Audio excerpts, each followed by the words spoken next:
গণ অধিকার পরিষদকে নতুন করে আপনার কাছ থেকে চিন্তা হবে না। আপনার যে কুরুচিপূর্ণ ভাষা, একজন সংসদ সদস্য হয়ে যখন আপনি বলেন যে আপনার দুই পাশে চেয়ারে যেভাবে নারীরা ভুঁড়ি আগলা করে বসে থাকে তাদের ভুঁড়িতে উকুন মারা যাবে, ছি নাউজুবিল্লাহ, এই ধরনের কুরুচিপূর্ণ মন্তব্য করে আপনি আবার কীভাবে ওয়াজ করতে পারেন? আর তার ওয়াজের যে ধরন, তিনি কখন আওয়ামী লীগ, কখন বিএনপি, কখন যে জামাত, এটাই তো তার এখনো পর্যন্ত ঠিক নাই।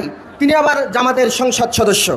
যাই হোক, আমাদের একটাই দাবি, ভাই তুমি জামাত ইসলাম করো, যাই করো, কোনো সমস্যা নাই। তোমাদের জামাত ইসলামের কেমন কুরুচিপূর্ণ ভাষা হতে পারে আমাদের ধারণা করা শেষ। তোমাদের রাজনৈতিক আদর্শ কেমন হতে পারে আমাদের ধারণা করা শেষ। তোমাদের মেধা কেমন হতে পারে, সংসদ সদস্যরা সাধারণত আইন পাশ করার একজন মেকানিজম, একজন মেশিন, তোমার মাথা কেমন মেশিন সেটা আমাদের ধারণা করা শেষ। তুমি জাতীয় সংসদের বাজেট নিয়ে কেমন মন্তব্য করেছিলে, 300 কোটি না 600 কোটি হলে ভালো হয়, তোমার এই ধারণা করা দেখেও আমাদের বোঝা শেষ। সংসদ সদস্য জামাতিয়া তাদের কেমন মাথা নিয়ে আজকে সংসদ সদস্য হয়েছে বা সংসদ সদস্য গিয়ে বসে আছে।